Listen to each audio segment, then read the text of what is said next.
these are some thoughts I pulled together about how to position walking and cycling and the changes that we want. It's the result of a conversation with quite a few people, including Claire Holland, who's a councillor at Lambeth, who's pushed through the changes that you may have heard about this week. So these are my thoughts, but they represent a position, not just mine, and they may be right, they may be wrong. See what you think. Just start with a bit of a sort of dose of reality. What we're trying to do is kind of break away from what I think is true, that there's a lot of perception at the moment that this dialogue is coming from kind of the usual suspects, annoying cyclists. This was the funniest tweet I could find about annoying cyclists. I'm going to talk about three things. So I'm going to talk about what do we want, what's stopping what we want, and what does that mean for us as campaigners. And I'm actually going to start with what's stopping what we want first, because I think we all know kind of what we want. Just a reminder, as we know, that councils control the highways in England, and it can be tempting to think that we kind of need this lovely balance of political will with, you know, strategic and immediate priority plus capacity. And if all of those things are there, then this will all happen. Actually, it's more like this. It's more linear, and it sort of starts and ends with political will. And if you haven't got that, it's kind of do not pass go, and you can forget about the other two. So having said that, there's also something else to bear in mind, which is the backdrop of what councils are dealing with, which is, you know, the councils are the front line for all these what are now kind of emergency services. They're dealing with the most vulnerable people in society. They're dealing with hunger. They're dealing with, you know, people who haven't got enough money and homelessness. And they're dealing with that now, but they're also dealing with looking at the future, where they're going to have basically a financial black hole. Looking at figures today, projecting that, you know, they are tens, if not hundreds of £1 million short of what's needed. Bit of a just side diversion to talk about behaviour change. So I think what when I talk about behaviour change, is obviously relevant to kind of modal shift, but I think it's also relevant to politicians, and can be tempting to think that to sort of change perception, we just need to bombard people with facts and we need to educate people. And I see that a lot on Twitter.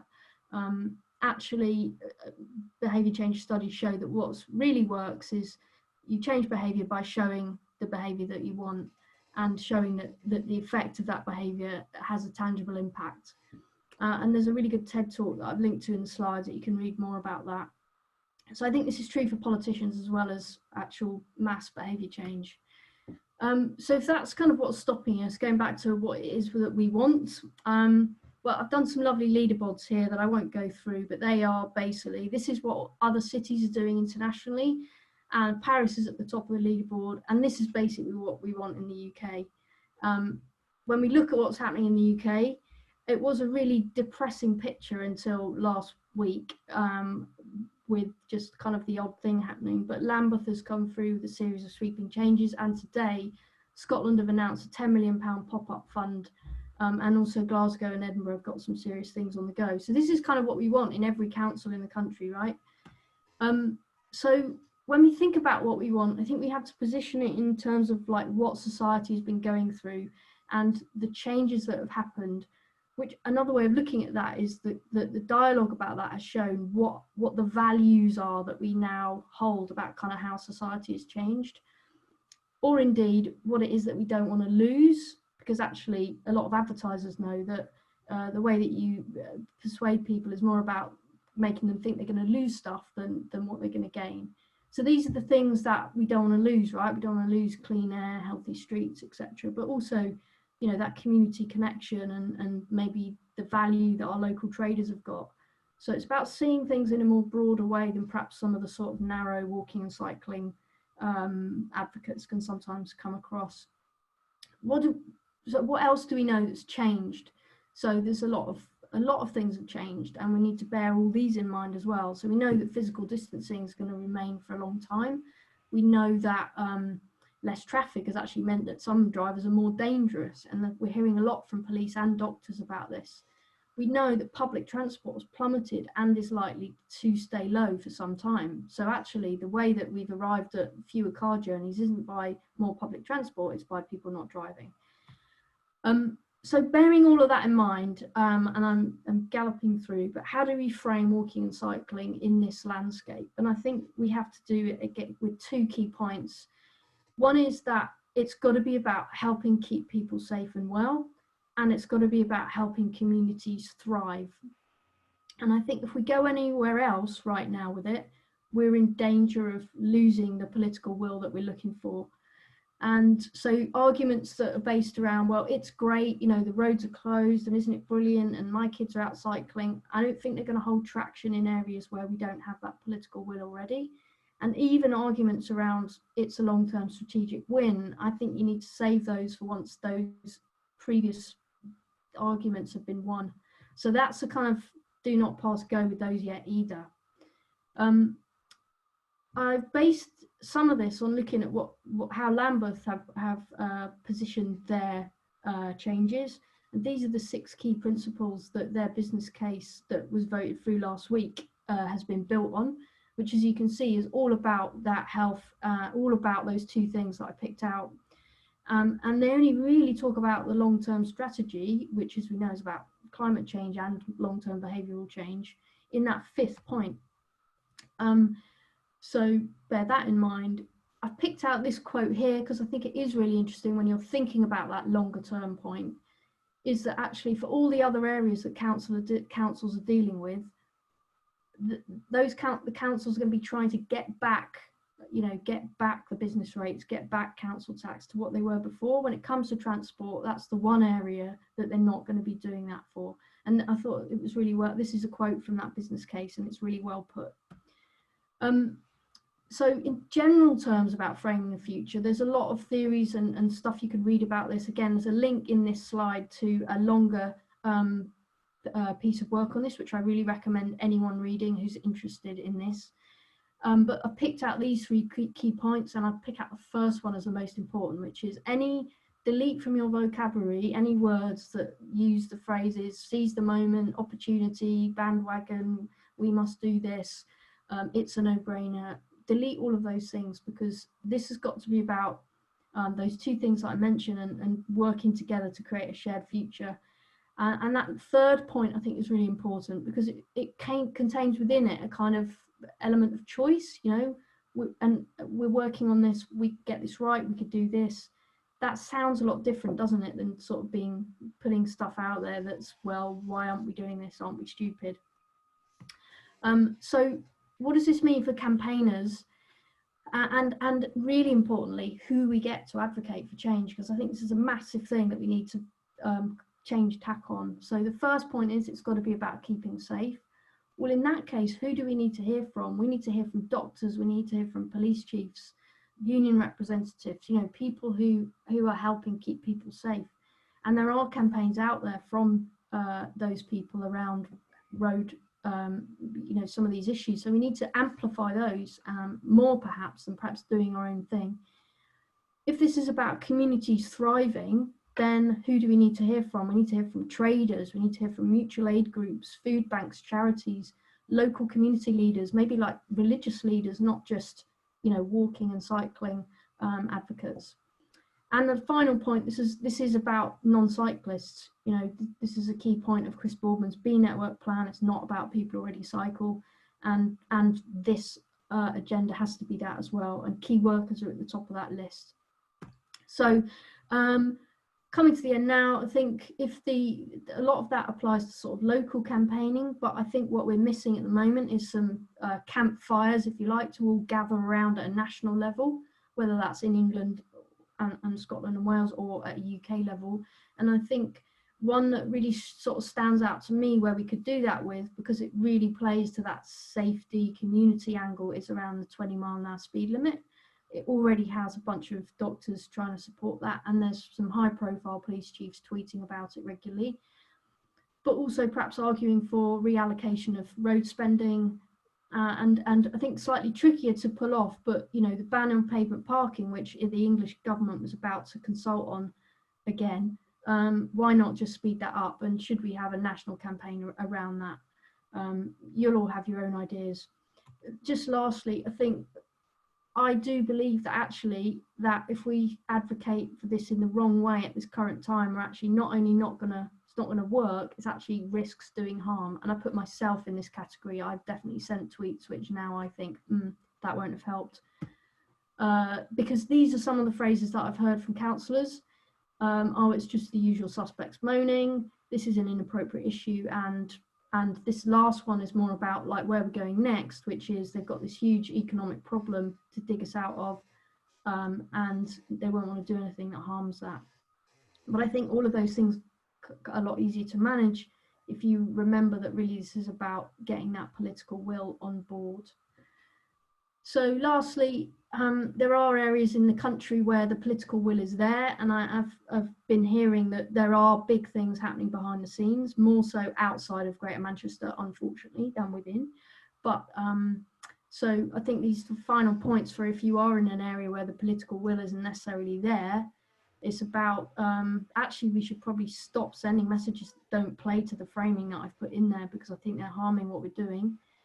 They're about forging new alliances with new advocates, doctors and police in particular, but mutual aid groups, and maybe building any case that you've got, not around kind of whatever you thought you already had in your back pocket, but right, what would enable key workers to, you know, Leicester that this week they've just put in a bike lane around their hospital. That's the kind of thing we should be thinking of. So those are my final thoughts, and there you go.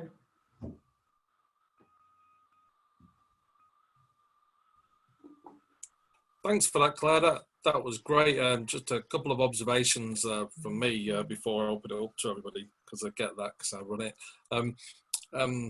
I really like the point about language. Many people in my life have told me, watch your language, get the language right. I remember Professor John Parkin taking me to task on that, particularly all engineers on this one and there. And even this week, I used the phrase social distancing and was called grotesque by somebody. It's physical distancing that we have to refer to. And I was like, oh, yeah. So it is about getting the message right. And you know, maybe people like me to stick to building stuff in there, but we do get platforms every now and again in there. So I think it was good. Like it's difficult to herd everybody to say the same things in the same way, but stuff will catch on. And that's certainly being called grotesque helped me change in there. And I'm going to try and adopt some of the things you're saying as well. And I'm working with Chris Boardman, who you mentioned, and no one's more on message with him about how we communicate things in there. So that's definitely improved the way I correspond as well. So that's enough for me. Has anybody got a question for Claire or any observations that they want to make? Unmute yourself, say it when you finish, mute yourself again, and we'll see how that goes. I'm sure there's a few comments. Hi there. Is it possible to get the presentation slides? Because that was a really, really excellent presentation, and it would be great to use that as a way to campaign here in Sheffield. Definitely, we'll share them, yeah. Fantastic, thank you so much. In fact, I'll put them in the thing now. Thank you. Brilliant. There's a technicality. Anybody got anything else to ask? Just a great presentation, and I'm now terrified that all the tweets I've been banging out since last week are the problem. Oh, bugger, yeah. You and me both, Tim, you and me both. The cycle lane that Leicester put in, it joins other bits of infrastructure that were already guiding people towards the hospital on bikes. So. Fantastic. Good point from Beth about that pollution health angle in the chat. Yeah. Yeah, the chat's on fire. Someone speak up, chatty people, or we want to hear from you. I was going to say, from a London point of view, our view on like those councils, those boroughs that don't have political will is that and it kind of goes back to one of your slides, is really right now they do face a very, very binary decision, which is take action now or face actually a situation where we might have worse pollution, worse air quality, you know, worse motor traffic levels than we've seen in possibly decades, particularly in the outer London suburbs. So we're kind of saying, you know, you may not naturally be a supporter of cycling, you may not view it as great, but how do you think key workers are going to get around if they're not going to get around on public transport now? I think an issue we've got there is some doubters don't believe that key workers want to get on bikes. So that, I think, goes back to the point of we need to forge those alliances. So we've actually got key workers voicing this, or unions. Have people seen the Living Streets video from Brighton, where there's one of the doctors, frontline doctors from the Royal Sussex Hospital, being interviewed cycling along Madeira Drive and making all those points as a doctor, you know, going to shift and on shift, and it's Living Streets have tweeted it. Yeah, this week we've had Sir Richard Leese, who's the leader in Manchester, be really chippy about the sort of tone that people are using. He accused a campaign of lying, basically, and says, I've been a commuter cyclist for 4 decades. I know what I'm talking about. And he has got really chippy about the sort of tone of voice that people are using, that it's a shoe-in, it should be obvious, we desperately need to be doing this. We've been going on about it for years. He is just pushing back on that, and we really need to win him over.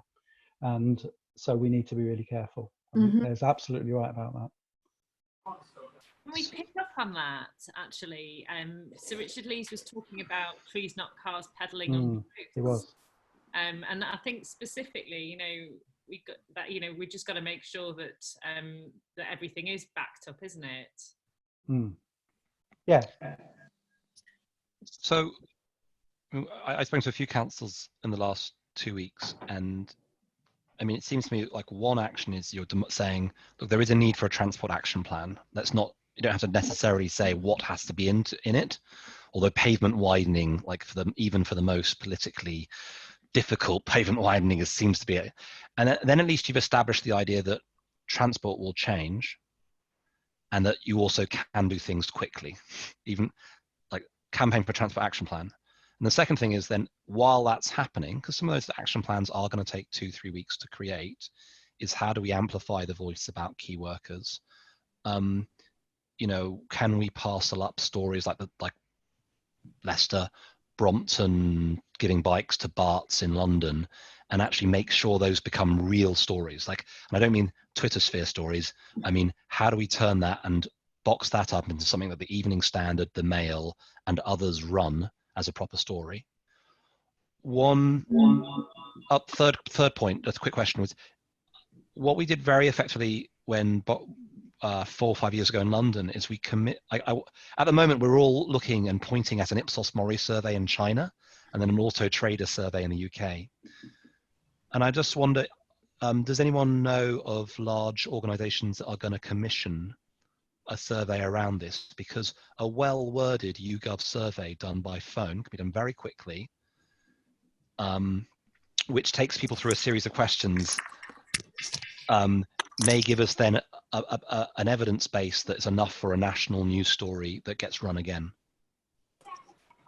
Yeah, I do know that the AA, of all people, I have been known to have arguments with the AA, did actually say that something like 22% of motorists said they were going to drive less. And, you know, it is worth mentioning that because Mr. Knight did actually say that he was questioning the £27 billion of the roads programme. So, you know, there's something in there. That's one of the surveys. I think also the Bike Life surveys, there's now 3 generations of it, although it's not specific to COVID.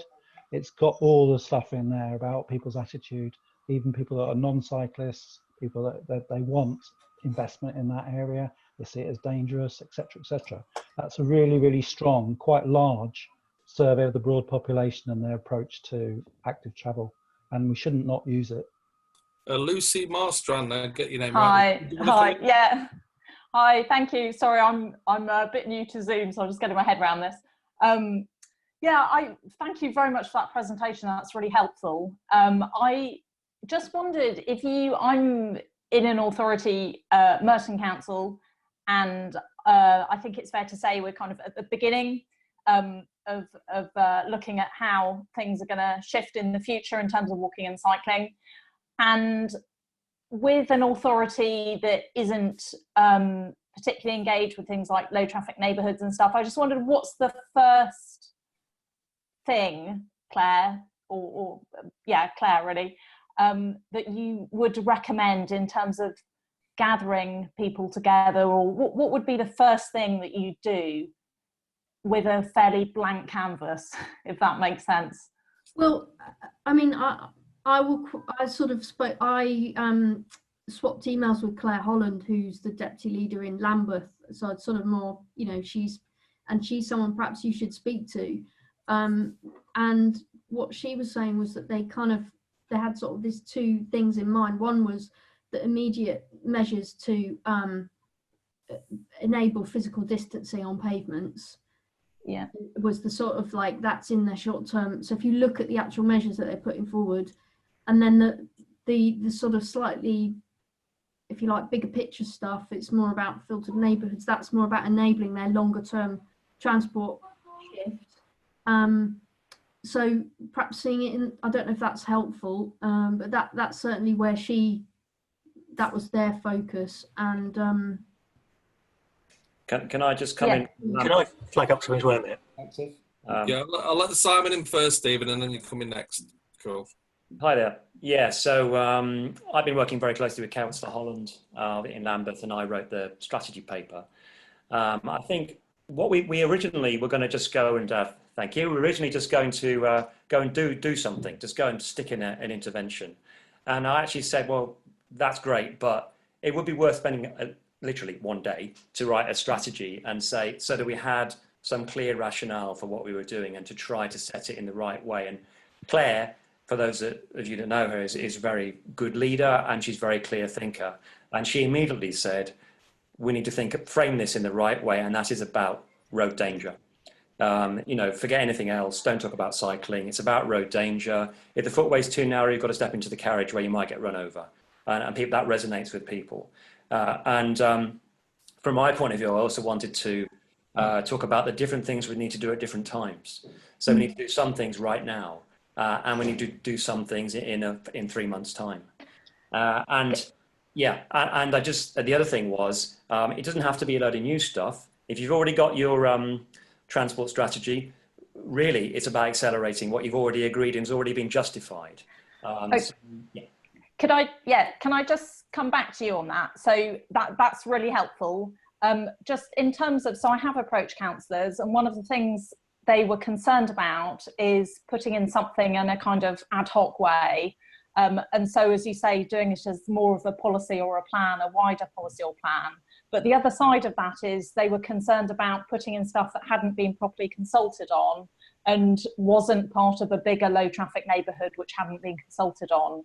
So that was an issue. Sort of straight away, that was an issue. Well, this isn't, how do we know people want this? It's not part of a long-term or wider neighbourhood plan. Yeah, it depends very much on your attitude to risk, and we're well aware that there are risks in what we're doing, but Councillor Holland in this case is prepared to take on those risks. It goes back to what Claire was saying at the beginning. Without that leadership, you don't get past go necessarily. Stephen, did you want to come in? Then there's 4 other speakers to have. I'm sure it's all going to pile on the same discussion today now, but just going to let Stephen have the say because he wanted to come in. Yeah, I just want to say at Cycling UK, we launched just the end of last week our Space for Distancing campaign, where we're trying to encourage people to contact their local council and flag up that they can take advantage now of some relaxation of the issue. Local councils don't have to consult now, and they can make very simple temporary infrastructure changes to widen pavements to make it safer for people to walk and cycle, and to separate people from speeding traffic. So we've launched that as an easy access campaign, and we've got a little toolkit which flags local authorities. These are things you can quickly and easily do in response, and you can do them in the coming few days. So we've tried to make that a win for councils as well, and frame it using the health and safety aspects of you know, not really pro cycling as such, but pro safety. Yeah, my name's Caspar Hugest. I am involved in Stop Killing Cyclists and Extinction Rebellion. I used to run a cycling events company. I've helped out the City of London as well, do a lot of work around reducing traffic and increasing cycling and walking. Simon Monk very usefully helped me stop them from going to the press when there was a little spike in cycling versus pedestrian incidents when traffic was reduced. But this is, I'm going to keep this quite short and quite brief. I think there's 8 slides in this. We're going to talk briefly, it's going to be mostly strategic. We're going to talk a little about finance, a little bit about lobbyists and the media, a little about the climate and ecological crisis and the coronavirus lockdown. And then hopefully some of you will be radicalized by the end of this and want to go away and actually take part in some actions. But one of the underlying principles that I want to deliver throughout the whole slides, all of the slides, is that we need to focus on what needs to be done, not what is politically possible. Okay, I'm going to stop briefly on this slide here. It's very, very useful for framing, just to always go back and think about these things. The first bullet point is Tim Lenton, Global Systems Institute. There are a multitude of thresholds, tipping points. The ice is melting, we're going to probably lose it. Deforestation is happening at such a fast rate, etc., etc. The second bullet point is the National Oceanic and Atmospheric Administration says there's a 75% chance that this will be the hottest year on record. There's no El Nino, which is significant in this. And the proceedings of the National Academy of Sciences call this biological annihilation, that humanity has wiped out 60% of animal wildlife populations in the 70s. Lord Stern referred to this yesterday at the climate convention that's going on in Berlin, saying that this biological annihilation will lead to increased pandemics. Okay. So, quick overview of radical campaigning. Started in 1972 after a primary school teacher was completely incensed that 400 children and 3,500 people were killed in the Netherlands. From that sprung up Stop the Kindermoord and a whole load of other campaign groups in the Netherlands. And it took them 8 years before the urban centres were starting to incorporate safe cycling design into their planning. That was 40 years ago. Now the Netherlands have 35,000 kilometres of cycling infrastructure. The top picture is they're dying outside the Rijksmuseum. The bottom picture is the Stop Killing Cyclists die-in at Bank. It was very swiftly followed by the London Cycling Campaign die-in at Bank. It was such a statement there that the leaders in the City of London did a volte-face and decided to ban traffic at Bank Junction. Okay, we all know about the finances. We're well versed about the finances, but it's really quite difficult to get the disparity between how much goes to roads and how much goes to cycling on these little computer screens. So I had a couple of goes here, but it is difficult. The UN said in 2016, the UN said that they want 20% of transport budgeting to be spent on cycling. Many of us were at the it was Brompton. There was a seminar at Brompton. There was a lot of campaigners there. I was one of them that was there, and the Tory minister that was there was saying that they're going to be spending £80 million annually, and then it's going to change. It's going to be a game changer.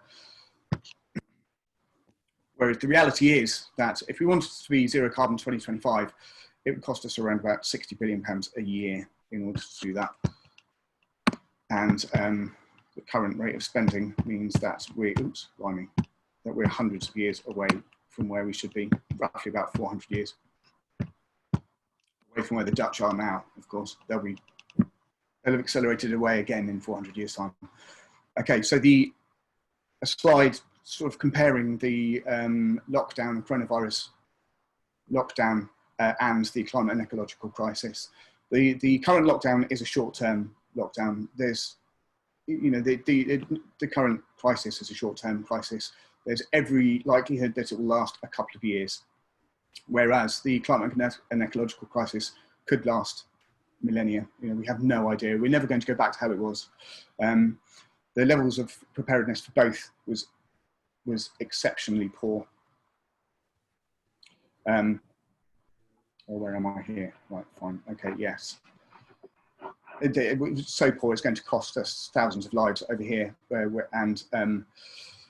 The levels of preparedness for the climate and ecological crisis, the Potsdam Institute is saying that we could be looking at 7 billion lives being lost by the turn of the century. We really are in really serious, deep trouble. However, the 3-month rolling lockdown that we're currently watching roll across the world is going to equate into an estimated 6% drop in emissions, and we need a 7.6% annual drop to meet the Paris Agreement obligations.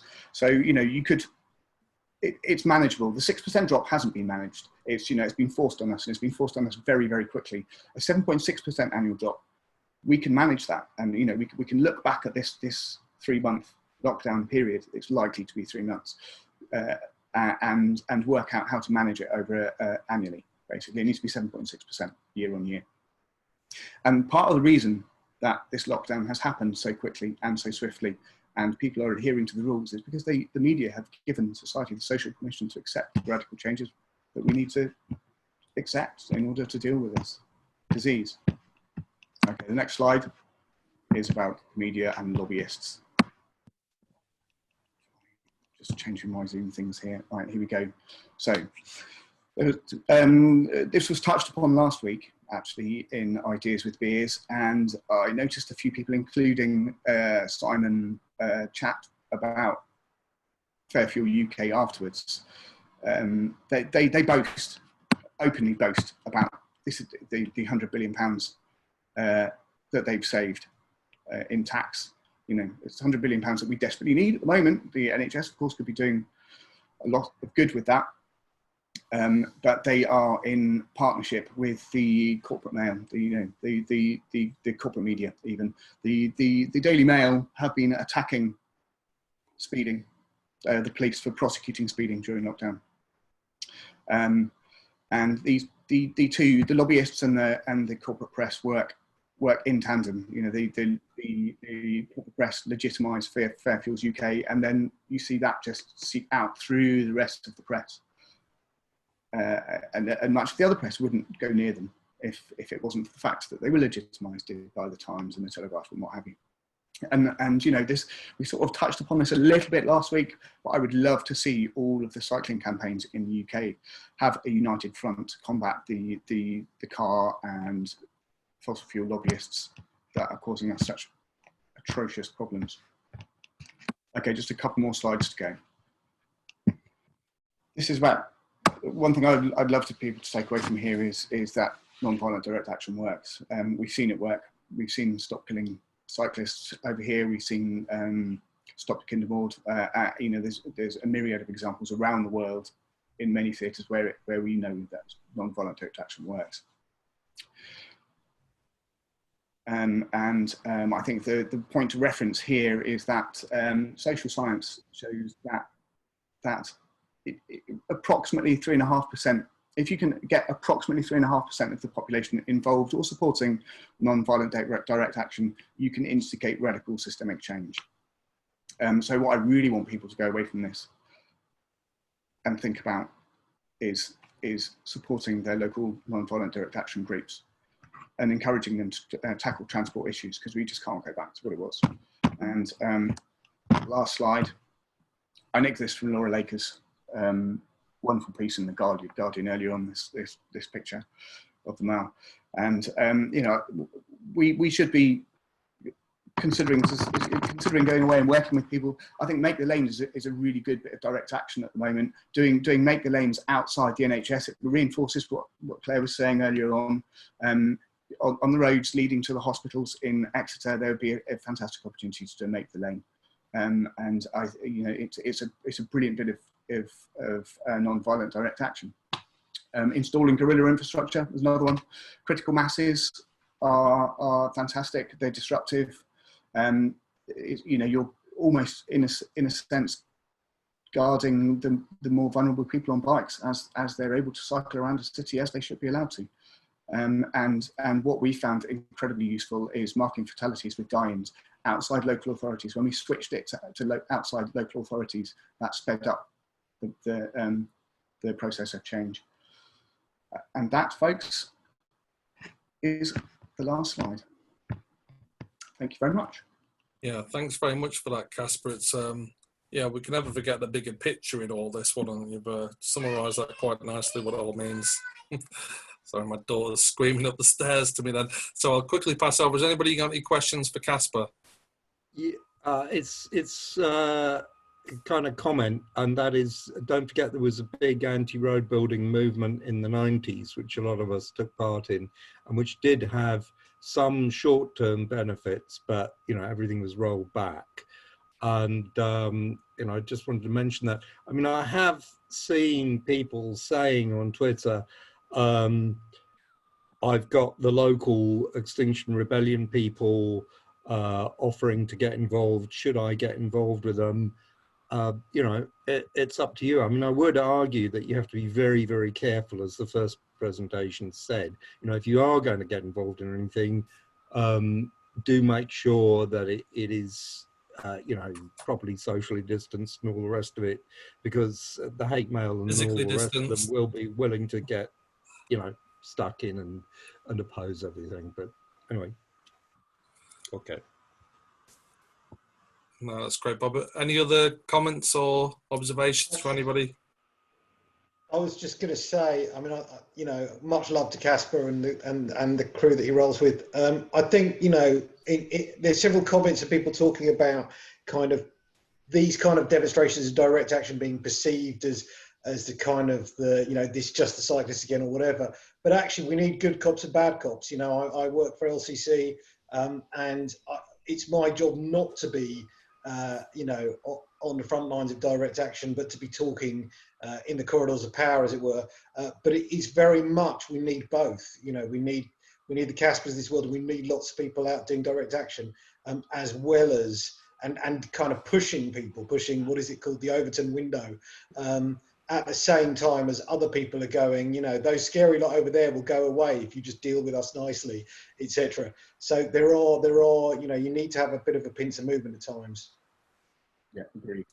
Absolutely. Claire, did you want to come in? Oh, just to say, yeah, I think many of us wear different hats at different times, so you can, depending on what you're doing, you take a different approach. But I was just going to say, there is if you want a road closed near you by Extinction Rebellion, there's a form you can fill in, and they'll come and do it for you. So I'll put it in the chat. Let's get started. I'll just say I've not prepared slides, because what I'm going to show are our actual planning documents that are live and still changing, and I will be making changes based on what I've heard already this evening, and no doubt from the conversation that's coming. But just because we can't start a talk without some inspiring pictures, so let's see how this goes. Can you see some fabulous cargo bikes? Excellent. Right, okay, good. So just for some brief context, because Cambridge really is a different place. So I'm talking from the perspective of CamCycle, the Cambridge Cycling Campaign. We work for more, better and safer cycling for all ages and abilities. I'm the executive director, and I'll shout out to Matthew, one of our trustees, and Anna, our communications officer, who are also on this Zoom call and can answer some questions if they need to as well. So in Cambridge, we have incredible rates of cycling already for the UK. So we've got 54% of people who in normal times will cycle at least once a week. We have almost gender equal rates of cycling, and that's based on 2011 data of commuting to work. So if we looked more broadly, that could be even better.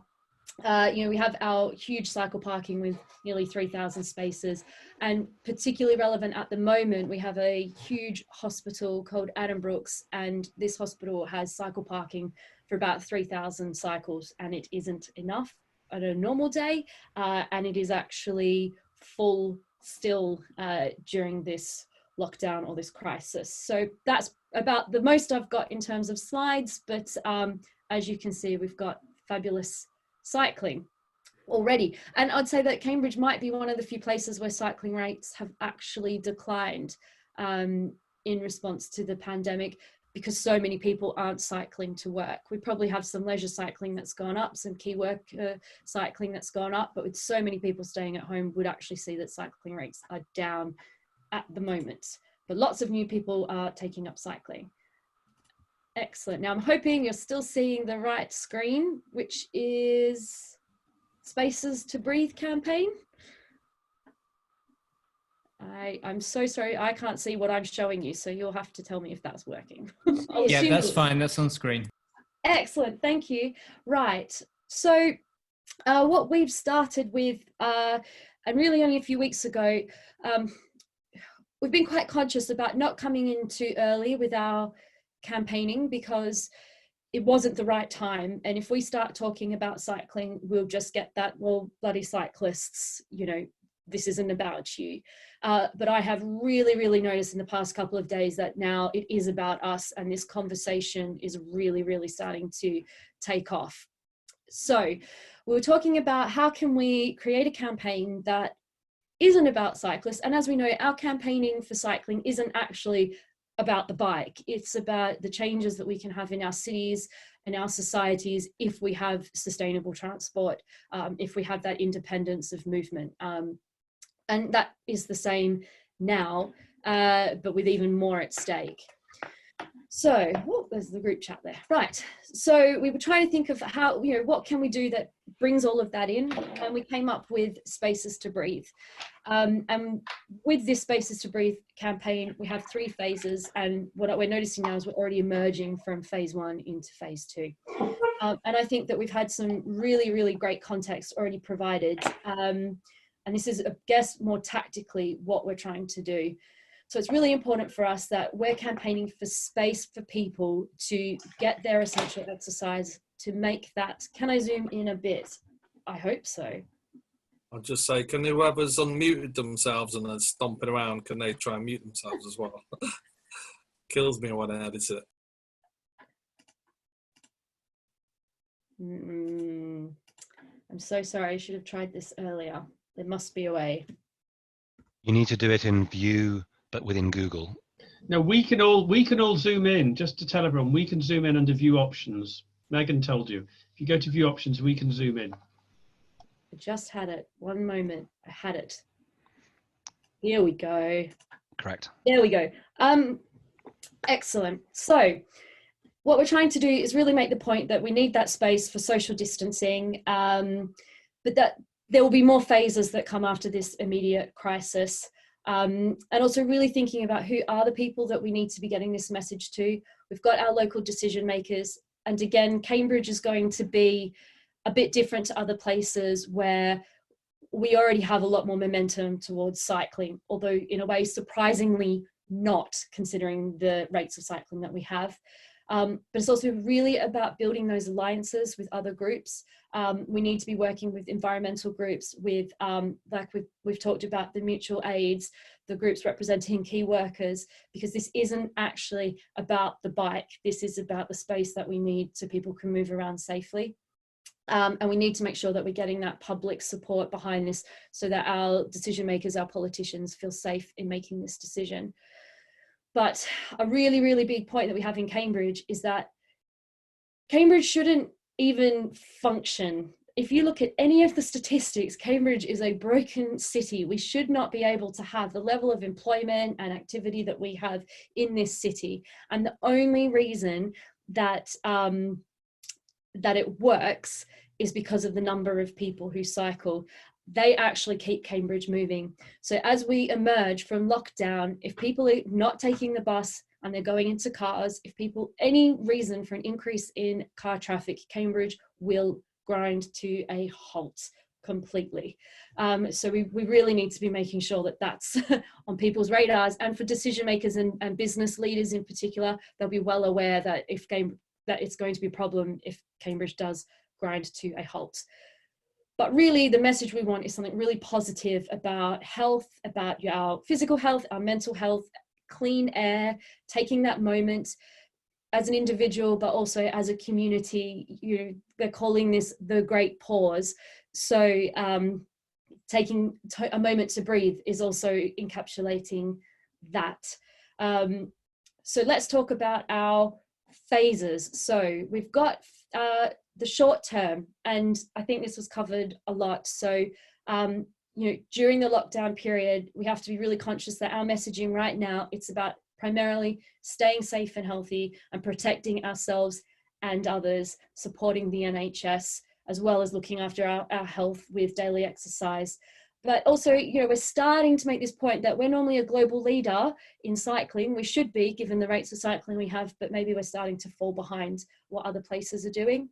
And so we're really putting together, you know, what are our campaigning actions that should be happening now, making sure we're using that hashtag, sharing lots of people's stories.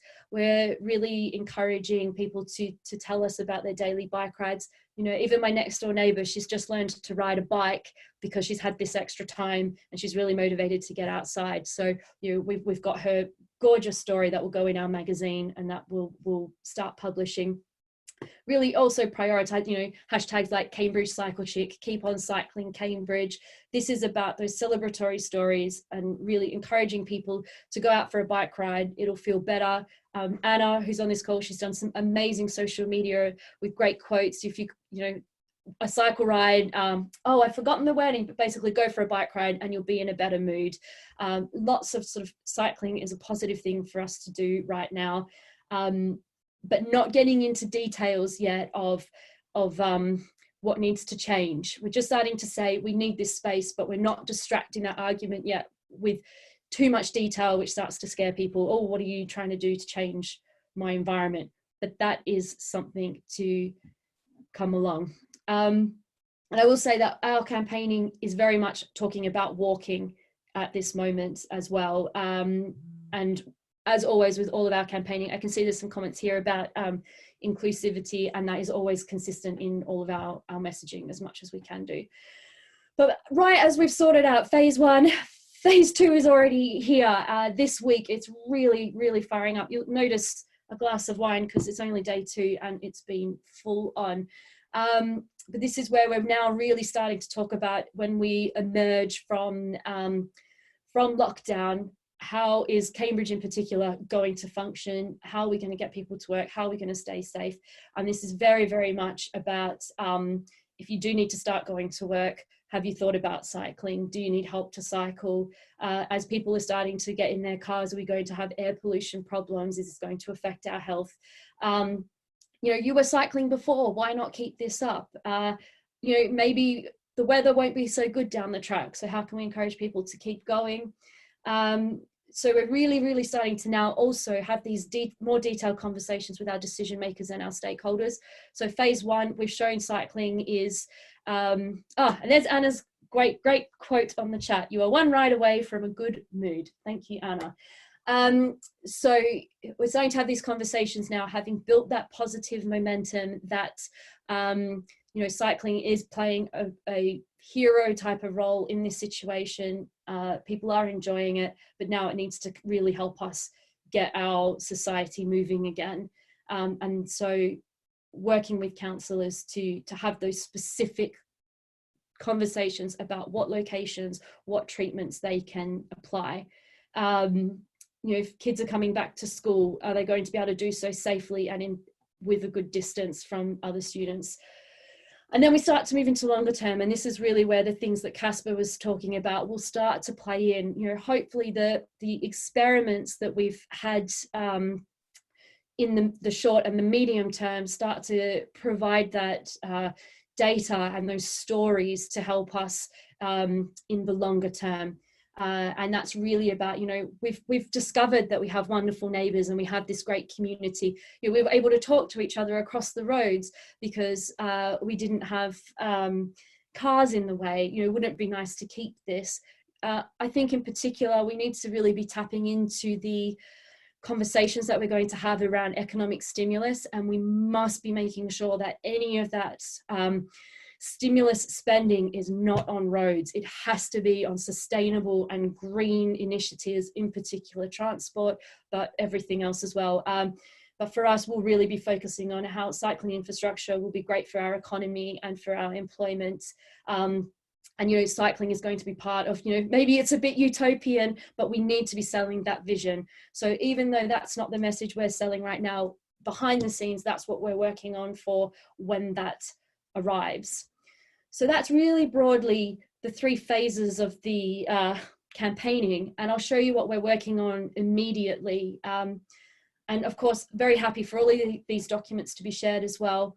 And even more so, we would love it if other people tapped into our campaign. This is not exclusive to CamCycle. We want to see other local campaigning groups. I know a lot of them don't have the resources that CamCycle has, and most of us don't have the resources that LCC has. So if anyone can make the use of what we've done here, use our hashtag, use our materials, absolutely go for it. We don't mind if this is a global campaign. It will only make it stronger for everyone. So I've learned, I'll zoom in. Here is some stuff that's going to happen immediately. We are working on our open letter that we hope to get lots of stakeholders signing up to. And we've just got some really key asks here, you know, which I've gone through in phase 1 and phase 2 about why cycling is going to be important, why we need action taken. But also what we're starting to get into now is helping to, oops, sorry, it's going over. Helping to educate people on what they should be asking for. So just saying, okay, you're looking at your street, you know something could or should be done, but what is it that you actually need? Do you need to have some kind of filter to stop the car traffic? Is it that your cycle lane is too narrow? You don't know which way to go. Maybe if we had some signs, it would help other people, particularly things like, is speeding a problem? So really just helping to teach people what to ask for so they can then really specifically email their counsellor and say, these are the things that I need. But also showing that this type of action has the support of influential stakeholders in Cambridge, I think will be really important. Yes, widening cycle lanes. I know we're lucky that we've got some to begin with, but they're not big enough. So showing that these key stakeholders were particularly interested in the business community because of that issue of Cambridge grinding to a halt if more people get in cars. We need to show our decision makers that these people will support these kinds of actions. So we're putting this letter out there, and we'll get signatories and categorize them under certain categories to show that level of support. I've seen a lot of letters like this, and they have lots and lots of references and evidence, and they might be quite technical, but I want to keep this really, really accessible for the you know, average person to read, because we want this to go really big. The other thing that we're doing is collecting stories from people, and I can't zoom this in, but we've got a survey now where people can put in the location, say what type of treatment they think they need there, and we can start to build a list. And this will go into a prioritized list that we can then really sort of tactically and specifically go through with decision makers, because they're really busy dealing with other issues right now. If we can give this to them on a platter and say, this one's going to be really easy, you could do it tomorrow, we've checked the regulations, we know this is possible, off you go. And this is where Matthew Danish, who was on this Zoom call, has been absolutely incredible at working all of that out for us. And likewise, we're using a Google form so that people can sign up to that letter, and we'll publish their names on our website. Along with that, lots of publicity, lots of press releases. I'll be on the BBC radio tomorrow morning talking about this. And we're starting to produce the collateral to go with that as well. So here's where Anna's great work is coming in. Just one example, we're using stock imagery at the moment. We need to go out and get some photos or check in our stockpiles, but just really showing that this is about spaces to save lives, to protect the NHS, to get our exercise. We've got a whole range of these themes that we're putting together. And as you can see, I'm really pleased that it ties in with what Claire was talking about, where it's about working together. So there'll be a lot more collateral like that coming along. And in good time, because we are now getting the media, our local councillors, we're getting so much interest in this. And I know that we're so lucky in terms of Cambridge having that support already, but we also have a very, very complicated political situation. And so while locally our councillors will support this, those decisions aren't actually going to be necessarily made by the representatives of Cambridge. So we really need to work this out. But I will join others in their call for the need for a really big and bold national campaign that we can all get behind. I think that is still missing. Very, very happy for people to take ours and use it, but there needs to be this big umbrella for us all to come together under. But I've talked for too long. Anna and Matt are on this call as well, so go for it with your questions.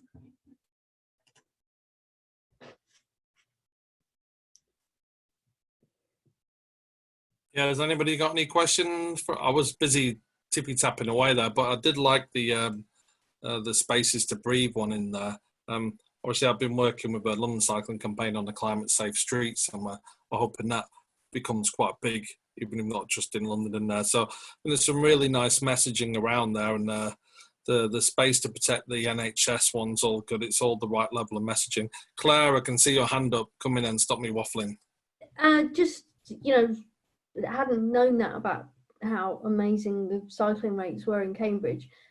I'm interested, given you think there should be a national campaign, do you think that that actually, because Cambridge is a bit of a special case, that the tone would have to be a little bit different, and the angle, because it's quite bespoke to somewhere where perhaps cycling is seen as as less of a niche, it's bloody cyclists thing and more of an everyday thing anyway, whereas nationally that's not necessarily the case. I think, Claire, the 3 points that you raised in your presentation about our need for a national campaign, all of those need attention in Cambridge. We have really bad problems with pavement parking, speeding. Our police are not doing really anything visible, possibly out on the roads, but not in their communications about enforcement. So we would definitely get behind a national campaign, but definitely in terms of some of that context for the details of those implementations in Cambridge, possibly a bit different. And that's where I think would really be holding ourselves up to some of these other global cities that are doing big things. We can say they've got similar rates of cycling, look at what they need to do, but a national campaign will definitely help us still, particularly given the ruling party of the council that does make those decisions is Conservative, and that is the national government. So having that alignment would still help us. A lot of people do cycle in Cambridge. There are still those, kind of bloody cyclists feeling out there. So, I mean, just to show you, this is our sort of tabloidy newspaper from Cambridge. So that had a really kind of good story about this more space for walking and cycling. But then the sort of comments inside, which came from their social media feed, are still things like, wow, using a deadly pandemic as a reason to push through trying to make Cambridge car free, or wasting more money, which could have been spent on more important things. So there's still kind of that story. There's still a lot of people that have those sort of attitudes that can be seen around the country. So there's still kind of a lot of winning hearts and minds to be done. And particularly, as Roxanne said, within the Highways Authority themselves. I mean, in a recent meeting, they were sort of saying, well, this has got to be balanced up by all the people, all the key workers that need to drive to work. So I think they don't recognise even that so many key workers are cycling to work. So that, yeah, there's like a lot of storytelling to be done even in this area. Brian, please. Yeah, sure, go. Transport Committee have just launched a consultation asking what people would like for transport post-COVID. So I think every single cycling and walking organisation really has to tap into that and absolutely push, because that is a national thing. And hopefully the Transport Committee are listening, and they have got some good people on it now. But I don't have the details, so someone could share it. But I've put it all over Stockling Cyclists and every website I know. Can I say something on this actually? Is that all right, Brian? Of course it is, Mark. Yeah, I think this is a really interesting issue, because they're going to be swamped with essentially going to be swamped with bus and rail industry lobbying, saying we're in desperate need, we're going to go bust if you don't give us lots of money. That's going to be the real thing. I think there is a real dilemma we have to face between whether everyone writes their own every living street every individual writes in.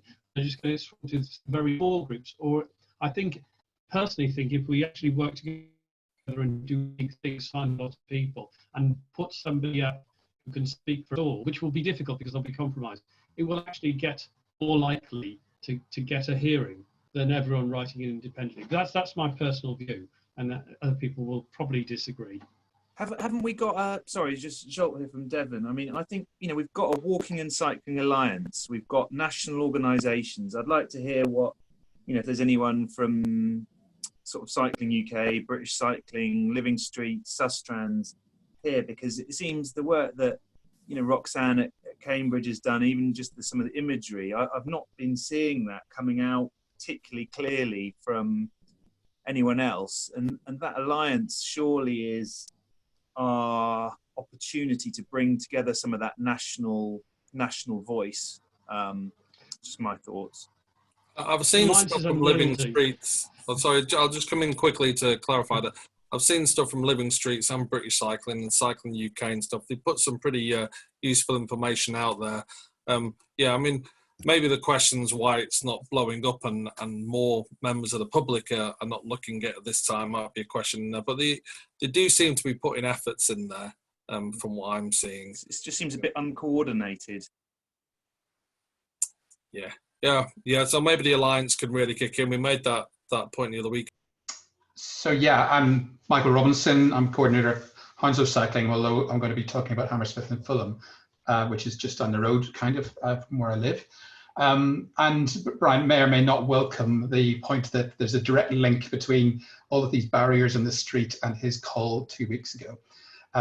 So basically following his call 2 weeks ago, later that evening, I gave a kind of a presentation to Hammersmith and Fulham Extinction Rebellion, kind of summarising the key points from the call 2 weeks ago, which was where if you want something done, be specific and contact your local councillors. So the Hammersmith and Fulham Extinction Rebellion are quite a lot of people and pretty well organised. So they basically contacted lots of local councillors on the two particular streets, King Street and Uxbridge Road. And within a week, Hammersmith and Fulham announced that they were going to be putting up basically additional space for walking, which you can see on King Street, Hammersmith. Essentially, it's about 2 50-metre stretches of additional barriers in the road, some temporary bus stops. And then in Shepherd's Bush, it's about 3 50-metre stretches of barriers. You can see what the council have given, they have taken away. So there's a pretty crappy advisory bike lane there, which is now basically additional space for walking. So essentially, I mean, it was the key thing was that being specific to local councillors, and where there is political will, basically people can do things. That was really all I had to say. Keep it brief. Right. Okay. So a lot of this has been referred to, but you've got the links here, and the links go on to the RDRF website. So when you want to get, it'll all be there. Okay. So here's the update. Don't forget, this is the beginning of the 6th week. Just one thing which hasn't been mentioned, the data from Glasgow indicates that car usage is going right back up. Some of us have seen that, so time is of the essence. One momentous thing which happened actually happened, I think, yesterday. Mr. Chris Heaton-Harris, MP, tweeted that he seemed to have been putting on weight during the lockdown. So I tweeted back, "Dear Chris, you are Minister of State at the Department for Transport with a responsibility for walking and cycling. So if you did more of that, you could deal with your weight problem. And also please facilitate local councils by giving them some steer and assistance in doing the right things." Okay, so here are the two articles. The main one we've had 2,500 views of, and the second one was written at the beginning of last week. Okay, so stuff which you might want to read, the latest from Mark Philpotts, Philpott, this about the sort of technicalities of getting orders and whatnot. Mark Strong's ideas fed into this link I've got, which is part of Cycling UK's stuff to send to your councillors, which is stuff which gives guidance to local engineers. And then, of course, Adrian Lord's comments. This is where all the technical stuff is. Okay, that's a quickie. I'm going to be quite quick. Stuff which you can do, the Cycling UK thing, which should be where you let your local councillors know. Do that. Also the Living Streets one, do that. A quick shout out for Transport and Action Network. This is some very good news. They've already received their £25,000 to mount a legal challenge to the £27 billion road building programme. The House of Commons Transport Committee, we've already talked about, that's where the link is. Roads and Traffic Police have not been doing much roads policing in UK because we don't have much in the way of roads and traffic police. The Met is an exception. They're well resourced and they have a good guy involved, Superintendent Andy Cox. Please, if you're on Twitter or Facebook, do thank your local roads and traffic police because the other side will pile in on them. So say, you know, do thank you, do say thank you to them when they do the right stuff. Okay, we've already mentioned stuff that's happening abroad. Just a quick mention on Paris. Their plan, it's a long-term plan, requires 72% of on-street parking to be removed. And they do have a lot going on in France generally, worth remembering. Check at Mike Lydon for international updates. Okay, flicking on to the UK. Does seem to be another sort of looking at stuff, not doing much. Ipswich, Suffolk County Council news this afternoon, closing the waterfront to cars. They seem to be quite interested in stuff. London, last week I said we're awaiting an announcement from Will Norman, the Mayor's Cycling and Walking Commissioner. On Thursday he said, yes, we're going to do lots of stuff. Detail is still to come. And I haven't seen anything more from him at 4 o'clock today. Leicester, you've seen the key workers corridor near the hospital bike lane going in. Manchester, traffic signals have been changed to reduce waiting time. Chris Boardman is saying that, you know, stuff seems to be, this is, he said, this is his quote, from what I've seen so far, some solid measures being planned for imminent action. Haven't gone in yet. Scotland, £10 million available for pop-up bike lanes and footway extensions. Now, I've got a quote from an official at Wirral Borough, whatever the local authority is, quite a small one, replying to one of the people who I think is on this Zoom chat. It's worthwhile looking at the wording, saying we're aware of the potential for utilising other road space for sustainable modes temporarily during the current restrictions. Whilst we consider this would be difficult to achieve on the highway network for a variety of reasons, we will continue to review this. Looks a bit mealy-mouthed. However, I am told as of today that they are going to be looking in a more focused way. And it's also interesting to see, they say at the present time, there are very few which have been actually implemented in other areas. So I think as stuff comes on stream, it will give a lot of encouragement to other people. So that's important. London boroughs, Lambeth, I'm going to look at in the next slide. Hammersmith and Fulham, we've just heard about.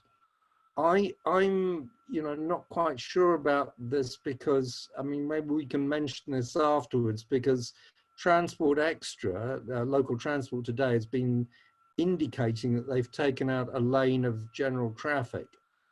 It doesn't seem to be so to me, but maybe Michael can talk about that afterwards. Ealing as a footway extension outside Lidl's, taking half of the loading bay away. Understand they're still looking at temporary bike lanes. Lewisham, consideration of emergency transport orders for field permeability. Don't know what's happening there. Wandsworth local cycling campaign have sent a letter to the Lead for Transport and got a positive reply. Just a word about Tower Hamlets. The Tactical Urbanists did an interesting bit of a footway extension, and so the council took it out and haven't heard anything positive of what they might be doing. Okay, so just the next slide is about Lambeth, because this is the big thing. It's from last night. They're the first highway authority in the UK to have an overall programme of changes. Under the push of Mark Strong in Brighton, Madeira Drive was the first one to have a specific facilitation of cycling and walking. This is the first borough that has an overall programme of changes. That is the link for you to look at. It's been talked about a bit, and you should go to it. First of all, for the sort of background kind of, we think this is a good idea, but you have to read the detail in Appendix 1 yourself. I've taken away just a few things here from the appendix. What they've done is they've made a borough-wide traffic order, and that is actually something that makes life a lot easier if it can stick. And according to Mark Philpott today, yes, it can do. You have to keep on reviewing it, but it is easy and helpful. The amount allocated is 75k.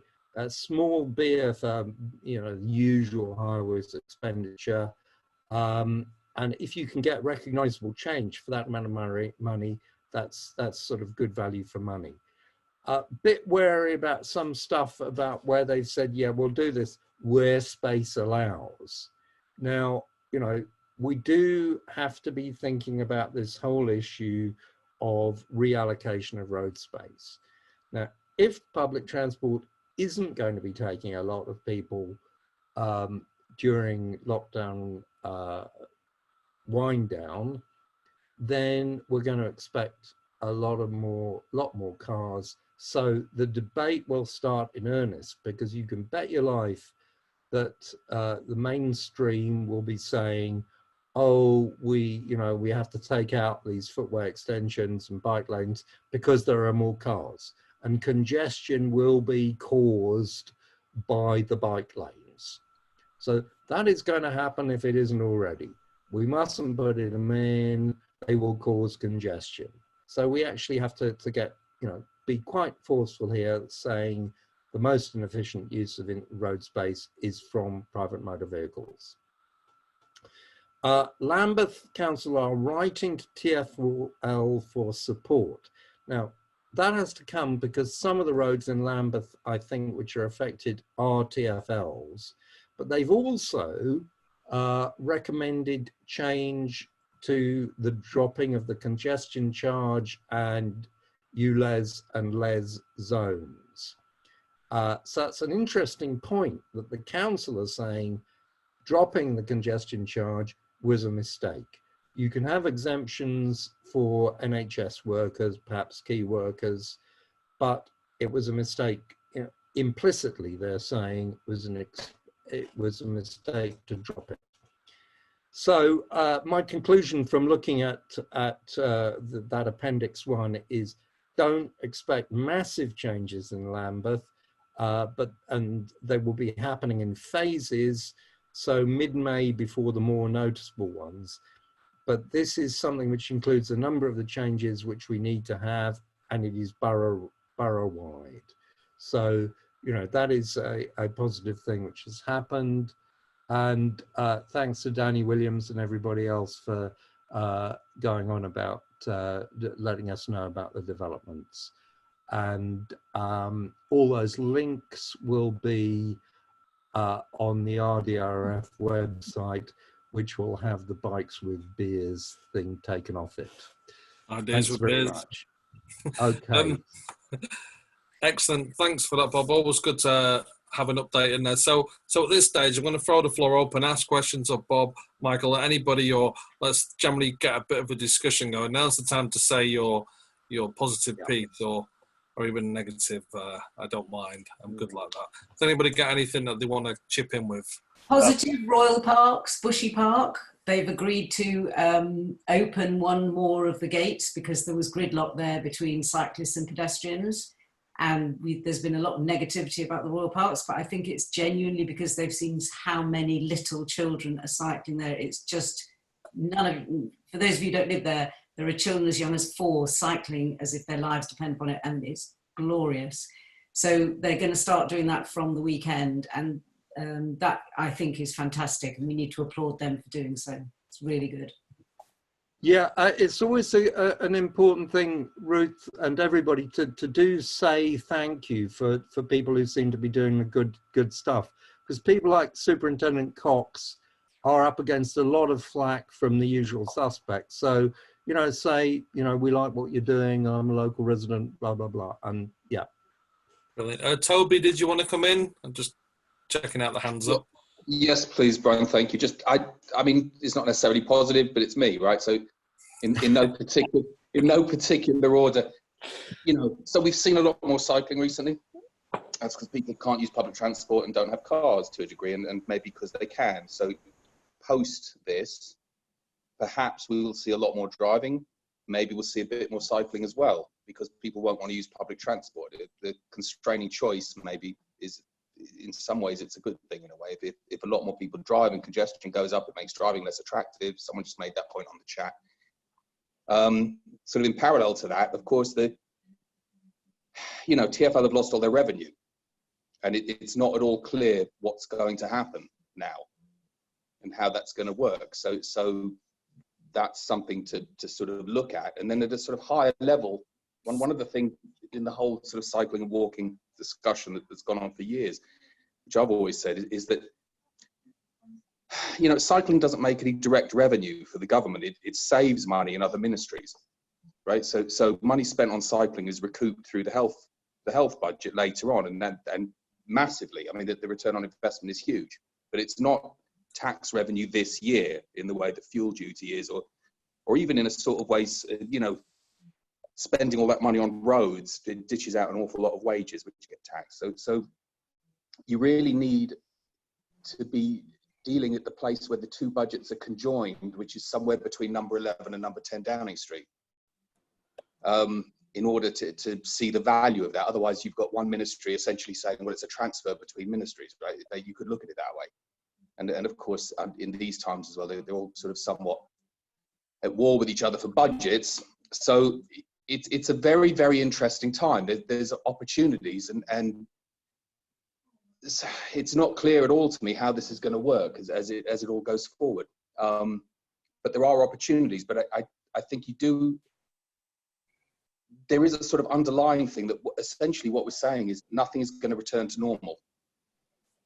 And that's a really hard sell for people, in a sense, because at some kind of deeper level, people want things to go back to normal, whatever that is, whether it's normal income streams for TfL, or normal ability to use the bus, or normal whatever it is for you. And so when we're doing our messaging around this sort of thing, although it's possible to couch it positively and say, let's seize the opportunities of, let's find our way positively out of this situation. The underlying message is you've lost normal, and yeah. I think that's hard, basically. Not impossible, not something we shouldn't embrace, but it's hard. That's all I'm saying about that. Yeah, that's a great point. Yep, come in then. I've got lots to say as well. Go on, Lucy. Yeah, sorry, just really completely agree with what you're saying there, Toby. And this problem of all the benefits of walking and cycling accruing in other departments is really coming to a head in a way with COVID. I think the difference between now and previously is that the kind of medical or health benefits of walking and cycling have been a bit more intangible, like air pollution and obesity. So they've been kind of longer term health problems that are caused by our transport system. what's interesting about this is that physical distancing actually has this quite direct impact on the physical infrastructure. And I wonder whether, I was just kind of thinking, this is such a good group, and there's so many interesting talks and ideas coming out of this, but what action do we take from it? And maybe bringing somebody in from the health sector with quite a senior role in COVID would be helpful for the next discussion. Yeah, I'm just going to let Claire come in to talk about the final actions, but there's a couple of people with their hands up, so I'm going to let them come in first. Fizz, did you want to come in? Yes, I just wanted more detail on what a borough-wide traffic order meant they were able to do. And is it possible outside of London? Yes, it is. Simon, please. Yeah, okay. So we haven't actually made the order yet. We have a similar one that exists in north of the borough already. Essentially just allows you to speed up the process. You still got to make the individual traffic orders or notices for individual interventions, but it speeds up the process, shaves about a week off the timescales, and it saves you money because the number of notices you need to make are reduced. So it's not, it doesn't give you carte blanche, but it expedites the process. Excellent. Yeah. And yeah, we all want to do that, don't we? And Swami, did you want to come in? Yes. Hi. Thanks everyone for taking part. I'm a cycling instructor in London, and I just wanted to know what the general feeling is, because in London, at least what we hear from TfL is all cycle training has been cancelled, is non-essential basically. And if this is coming from DFT, or is it because in London we funded directly by TfL, and the instructors want to work, especially helping out the key workers, but we're not allowed to. Anyone have any insights? Thank you. Yeah. Go on, Bob. Yeah, I spoke to Will Norman about this, and he said, yes, there's a very distinct list of people who are allowed to work, and cycle instructors are not on it. Actually, however, if you look at the government guidance, it talks about the people, I forget the exact words, who are keeping road and other transport going. So I see absolutely no reason why cycle training instructors, and I know there are a lot of them who are willing to do this, shouldn't be able to do one-to-one. Because, I mean, bike shops are open, and they've worked out procedures. And so I would personally think, I mean, Colin next to me on the screen is a cycle training instructor as well, so maybe he can say something. Unmute, if Brian allows you to unmute yourself. Yeah, I mean, I think, to be honest, the TfL rule is mainly about TfL conserving money. I don't think there's anything more complicated to it than that. Obviously, the school cycle training had to stop because the schools are closed, and they just made it blanket. But it must be tremendously difficult for the cycle instructors who, unlike me, do it full time. Yeah, absolutely. We did talk about this the other week, and I think most people on this call would back it. And certainly as we move into the kind of amber phase, if you will, of like coming out of lockdown, I'm hoping we can start like doing some cycle training. I've been trying to make the case with businesses that people should go back who are in a cycling range to work in there, and then maybe we can work with local employers and start using some of these cycle trainers to do that. That's one. Brian, can I say something quickly? Please, Mark. Yeah, just it may have escaped that this is not going to be any relevance to most of the people who are from London, or indeed from Scotland or Wales. But English authorities have been busy producing local cycling and walking infrastructure plans, and I finished and sent a draft one off to a council yesterday. And those are being submitted, and the ones that were supported by the Department of Transport submitted theirs early in January, and they're being pondered on, or not being pondered on, possibly by the DFT right now. And the idea was eventually that they would get some funding. So all that stuff is happening now.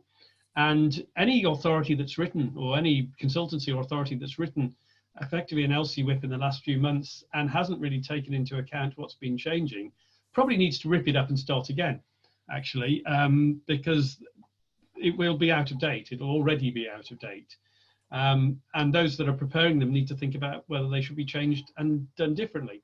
So all those authorities, at least 40 that submitted them formally and others that have done them informally, need to think really hard about whether what they've got is still fit for purpose or not. And those people who are campaigners in those areas need to go back to their published or draft LCWIPs and think if they're still right. We've forgotten about that, I suspect. Yeah, have we gone far enough with them? So it's a good point. Well, I'm hoping the desire lines are still the desire lines of getting people to employment and to hospitals and universities, and so the propensity element would be there, but maybe some of the politics has changed. And I was saying to someone once this week, I said, give it a year's time and the scheme you're working on will probably be against the law. And all those things you thought you couldn't do that were too hard, and now might be in a different kind of ballpark to push forward. I won't say who I said that to, but just an observation. And has anybody else got anything to add? I know we've been going on a long time, and I tried to keep to an hour and a half, but we. Right, Brian, just on that bit about LCWIPs, there's something about modelling in general that actually the world has potentially changed. The number of people who are working from home have found a different way of working, and actually, the peak rush hour may not be the peak rush hour in the way that we've known it. So a lot of the modelling on which business cases for any scheme, actually, whether it's for cycling or for other things, are potentially changed. I think the other thing that's really important is that revenue, again, speaking for authority outside London, revenue is really badly hit. We just don't know. We've lost most of our income. We've got increased responsibilities, and actually where capital schemes are going, we're trying to keep those going. And that's perhaps where, as campaigners, you need to direct your fire is towards trying to keep those capital things going. Anything on revenue, we're more saying how many people we've got to lay off. How big is the new hole on top of all the other austerity we've faced before? So that's a real struggle for authorities. I was going to add as well, like on LCWIPs and generally, if your council has declared a climate emergency, as I think Ruth just pointed out in the comments as well, then, again, this is a moment to say, are you actually on track to deliver on your climate emergency declaration? This is the moment to rethink very seriously.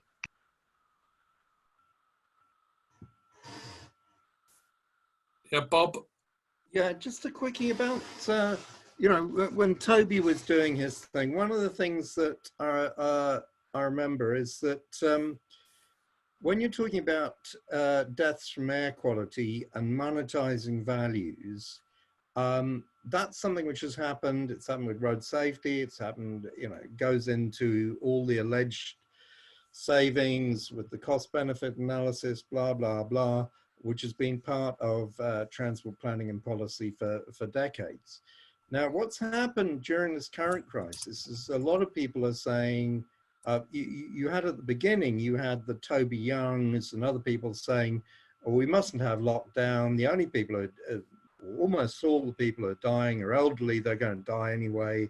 So we mustn't close down the economy because if you do a cost benefit analysis, it's better to let these people die and crack on with a good old thrusting dynamic capitalist economy.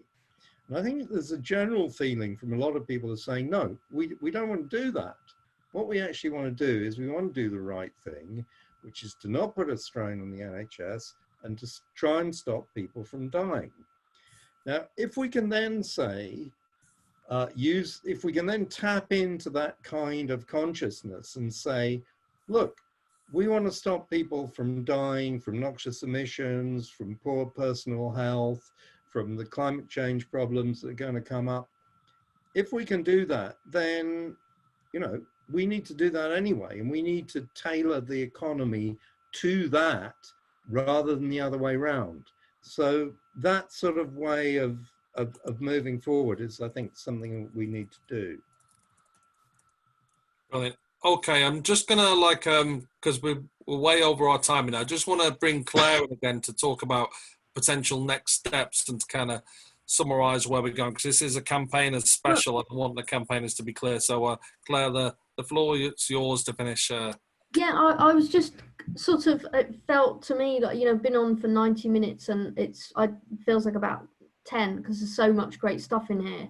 And we've sort of covered a few different chunks, but just from the sort of perspective of the bit that I was more involved in around the kind of communication stuff, it just felt like, I mean, I know, Brian, this emerged out of like, you know, you in a pub with 7 other people, and it's turned into this like amazing virtual campfire of ideas around kind of serious change on this. And so I just thought that, I'm not quite sure where we go with this, but it seemed to me like that there were some key next steps that came out of it, in terms of like, there's one around like champagning, sharing campaign lines, so the Cambridge Cycle stuff, but loads of other people sharing what they're doing, the space for distancing stuff in Scotland.